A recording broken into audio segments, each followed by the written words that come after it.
स्थित संविधान चौक पर आज हम आए हुए हैं और ये एक आंदोलन की भूमि है। इस आंदोलन की भूमि पर युवाओं का आंदोलन चालू है जो अर्धसैनिक बल के माध्यम से आए हुए हैं और उनकी क्या समस्या है, वो क्यों आंदोलन कर रहे हैं, उन विद्यार्थियों से हम आज बातचीत करेंगे और उनसे पता करेंगे कि उनका आंदोलन का मोटिव क्या है और वो किस लिए आंदोलन कर रहे हैं। मैं भारती पाटिल, मैं महाराष्ट्र नासिक से आई हूँ। हम एसएससी जीडी के कैंडिडेट है पैरामिलिट्री फोर्सेस की, जो हमने 2018 में एग्ज़ाम दी थी। उसके बाद हम रिटर्न, मेडिकल, फिजिकल, डॉक्यूमेंटेशन सब पास करने के बाद भी हम युवा सड़क पे भटक रहे 1.5 साल से। हम दिल्ली में 1 साल तक आंदोलन किया, लेकिन केंद्र सरकार ने कोई हमारी बात नहीं सुनी है। इसलिए हम ये नागपुर में, महाराष्ट्र नागपुर संविधान चौक में अभी 2 महीने से यहाँ पे आंदोलन कर रहे हैं। वहाँ पे हम आमरण उपोषण 36 दिन हो गए हमें यहाँ पे आमरण उपोषण करने के लिए। तभी भी यहाँ की कोई प्रशासन हो या फिर केंद्र सरकार हो, कोई हमारी बात नहीं सुन रही है। जो भी यहाँ आता है 2 बातें बोल के जाता है, सिर्फ आश्वासन दे के हमें जाता है। यहाँ पे कोई मतलब ऐसे सिंपैथी दिखाते हैं सिर्फ कि हाँ हम आपका काम कर देंगे, लेकिन कोई दिल से नहीं चाहता है कि हमारा काम हो जाए ऐसा। तो यहाँ पे हमारी ऐसी हालत हो रही है, मतलब 36 दिन हो गए, बच्चों ने खाना नहीं खाया है। हॉस्पिटल जाते हैं, सलाइन लगाते हैं, फिर यहाँ पे आ जाते हैं, आमरण उपोषण चालू रखते हैं। फर्क इतना ही है, सिर्फ हम देश के मतलब सेवा करने के लिए यहाँ पे तड़प रहे हैं। जो सरहद पे जो हमारे फौजी हैं, वहाँ पे दुश्मनों से लड़ रहे हैं, आतंकवादियों से लड़ रहे हैं, और यहाँ पे हम अपनी मातृभूमि में होके वर्दी के लिए लड़ रहे हैं। सिर्फ फर्क इतना है। तो हमें ये सरकार यही चाहती है कि ये यहाँ पे मर जाए सड़कों पे।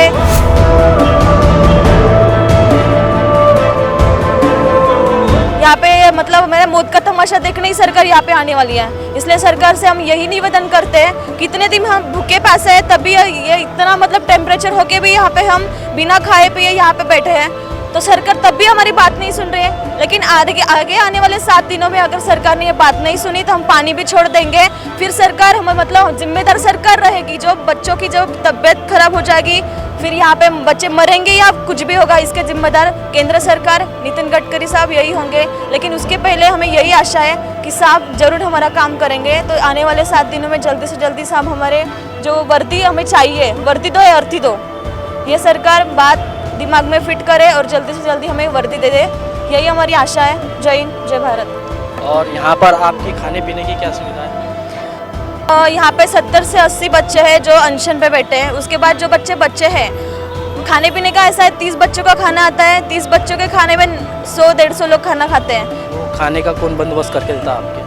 खाने का बंदोबस्त तो ये चैरिटी वाले, मतलब जो मंदिर वगैरह है या फिर दूसरे कोई लोग आते हैं, न्यूज़ वाले वगैरह, थोड़ा फार खाने का बंदोबस्त कर लेते हैं। मतलब अभी तक जितने भी नेता आए वो सिर्फ आश्वासन देके गए, ना कि खाना देके गए। आश्वासन देके जाते हैं, आश्वासन जरूर पक्का बहुत अच्छा देके जाते हैं, लेकिन काम तो कुछ नहीं करते हैं। 2 महीने से अनशन पे बैठे हैं लड़कियों के, मतलब बहुत सारे प्रॉब्लम होते हैं। यहाँ पे वॉशरूम के लिए भी कोई सुविधा नहीं है, यहाँ मोबाइल टॉयलेट नहीं है। यहाँ तक कि अभी इतना टेम्परेचर होने के बाद भी बहुत हमने एप्लीकेशन लिखे हैं कलेक्टर ऑफिस के लिए, उनको बहुत मतलब रिक्वेस्ट किया कि ऐसा व्यवस्था करो, कुछ भी व्यवस्था यहाँ पे नहीं हो रहा है। ये 2018 में फॉर्म निकले थे 60,210 पदों पर, जिसमें से केवल 55,000 को ज्वाइनिंग मिली है, वो भी 21 जनवरी 2021 को रिजल्ट दिया था फाइनल। पहले आपका? मेरा नाम कृष्णा है, मैं यूपी आगरा से हूँ। जैसा मैंने अभी आपको बताया कि 60,210 पदों पर रिक्तियाँ थी, जिसमें से केवल 55,000 को फिल किया है। 5,000 सीटें लगभग हमारी खाली हैं। उसमें से भी 55,000 में से भी ये है कि जैसे 3 साल भर्ती चली, उसमें अलग अलग स्टेट में वैकेंसियाँ निकली, तो वहाँ पे स्टूडेंट ज्वाइन कर गए क्योंकि उसका रिजल्ट जल्दी निकला। तो इनके पास लगभग सीटें हमारी 20 से 25,000 खाली हैं।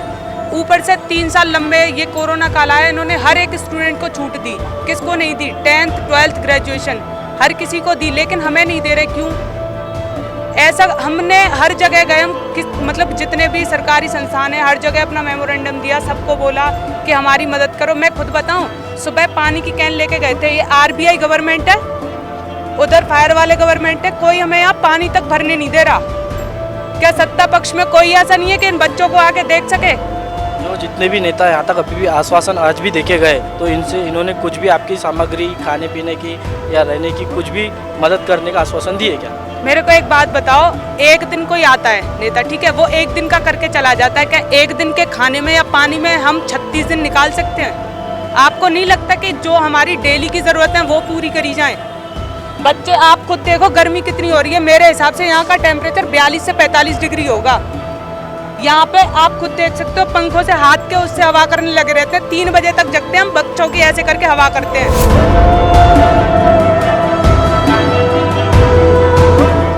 आपको क्या लगता है कितने राज्यों से यहाँ पर विद्यार्थी आए हुए हैं? मेरा नाम भावना है, मैं दिल्ली से आई हूँ। यहाँ पे ना जितने भी बच्चे आए हैं ऑल ओवर इंडिया से आए हैं, हर स्टेट से यहाँ पे बच्चे मौजूद हैं। और विद्यार्थियों की क्या डिमांड है? सबको ज्वाइनिंग चाहिए क्योंकि सब यहाँ पे रिटर्न, फिजिकल, मेडिकल क्वालिफाई है। सबको सिर्फ एक ही चीज़ चाहिए, अपनी वैकेंसी जो उन्होंने निकाली थी उसको पूरा फिल करें और सबको ज्वाइनिंग दे दें। और अभी तक जितनी भी यहाँ पर आश्वासन दिए या आपने 36 दिनों तक अभी तक धरना प्रदर्शन चालू है, और जिस प्रकार से आपने बताया जंतर मंतर पर भी आपका आंदोलन हो चुका है, तो वहाँ पर भी काफ़ी नेता आए होंगे, तो उनके हिसाब से आपको वर्दी कब तक मिल सकती है? सर ऐसे तो सब नेता आए हैं, मिले हैं, लेकिन कहाँ से भी कोई भी मतलब रेस्पॉन्स नहीं मिला है। सिर्फ मिला है तो हम लोग सिर्फ रिसीविंग लेटर मिला है। ये जो प्रोटेस्ट हम लोग दिल्ली से फरवरी 14 तारीख से हम लोग शुरू किए थे, और अब मैं उड़ीसा से रुद्रा पूरी डिस्ट्रिक्ट से हूँ। और हमारा वहाँ का जो मतलब सेंट्रल मिनिस्टर है धर्मेंद्र प्रधान जी, उनसे भी मैं दिल्ली में मिला, उनसे भी बहुत रिक्वेस्ट किया, हमारे मेमोरेंडम दिए। वो बोले कि हाँ मैं बात करूँगा। जो हमारे पेट्रोलियम मिनिस्टर है धर्मेंद्र प्रधान जी, उनसे भी मिला, लेकिन आज तक ये प्रोटेस्ट इतना लंबा खींचा। इधर 36 डेज हो गया। मेरा उड़ीसा से बहुत बंदा है जो इधर बैठे हैं, अनशन पर बैठे हैं और हॉस्पिटलाइज्ड हुए हैं, लेकिन अभी तक कहीं से भी हम लोगों को कोई आश्वासन नहीं मिला है। और पहले वही हमने जो मुद्दा रखा था, जब तक हम लोग को ज्वाइनिंग नहीं मिलता है हम लोग यहीं पर रहेंगे।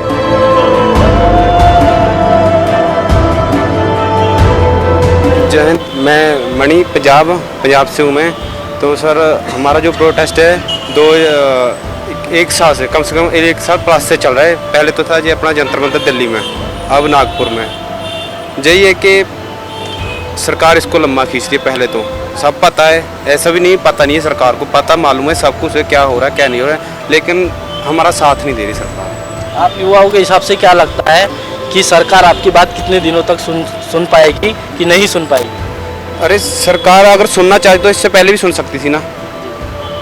1 साल से प्लस हो गया ना, सुनना चाहती तो इससे पहले भी सुन सकती थी। दिल्ली में बैठे थे वहाँ पर भी सुन सकती थी सरकार।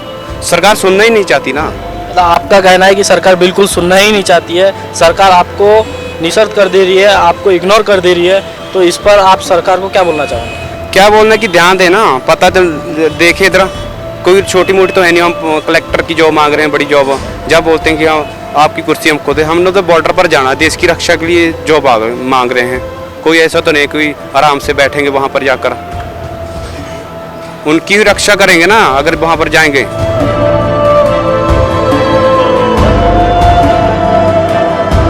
मैं उज्जवल कुमार बिहार से, मोतिहारी डिस्ट्रिक्ट से। मैं अपना हक मांगता हूँ, देश की सेवा करना चाहता हूँ, ना कि मैं किसी की गुलामी की जंजीर जीना चाहता हूँ। अगर मैं सेना में जाता हूँ तो नेता लोगों की ही सुरक्षा होगी। अगर हम सुरक्षित नहीं रहेंगे तो नेता लोग भी सड़क पे आ जाएंगे। जो अगर सरकार अगर इस बात को अगर नहीं सुनती है तो जब तक हम लोग तब तक वर्दी नहीं मिलेगी तब तक हम लोग यहीं पे रहेंगे। या तो हमारी घर पे लाश जाएगी या तो घर पे हम लोग वर्दी लेके ही जाएंगे।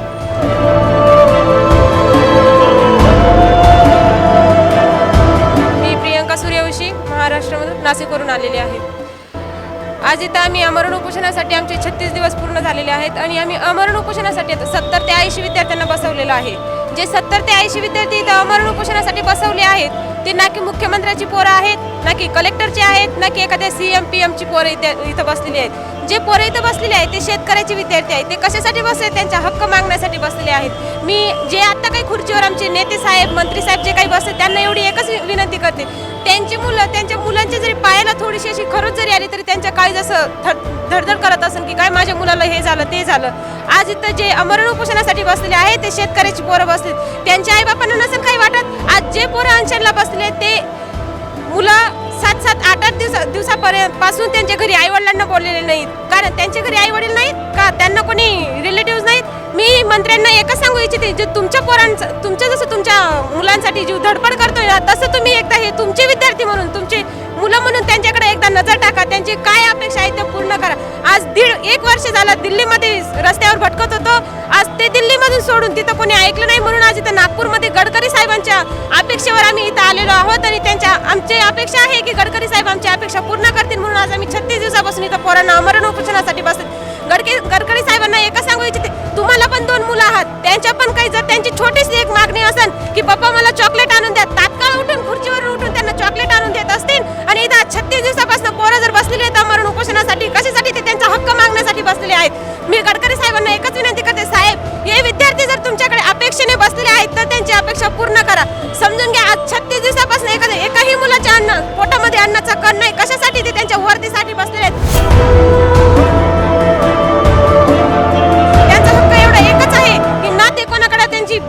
म्हणजे ते त्यांची हे भीक नाही मागत, त्यांचा हक्क मागता येते. आज ते मेडिकल रिटर्न फिजिकल पास होऊन जर ते विद्यार्थी आज रस्त्यावर बसत असतील, कशासाठी बसलेत?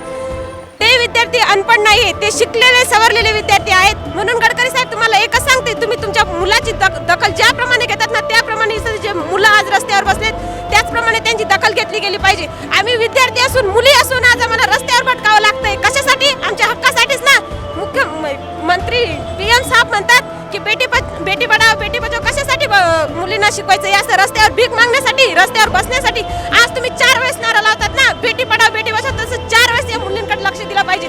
आज मुली असून आम्ही इथं आमच्या अंगावरचे कपडे नुसते 2 दिवसासाठी कपडे आणलेले, आम्ही 2 महिन्यासाठी इथं बसलेत. कशासाठी? आमच्या हक्कासाठी. तर मोदी साहेबांना पण सांगू इच्छिते आणि गडकरी साहेबांना मी सांगू इच्छिते, तुम्ही जर आमचा व्हिडिओ बघत असाल, आमच्या भावना तुमच्यापर्यंत पोहोचत असेल तर तात्काळ आमची जॉईनिंग द्यावी. बस मी एवढंच त्यांना सांगू इच्छिते.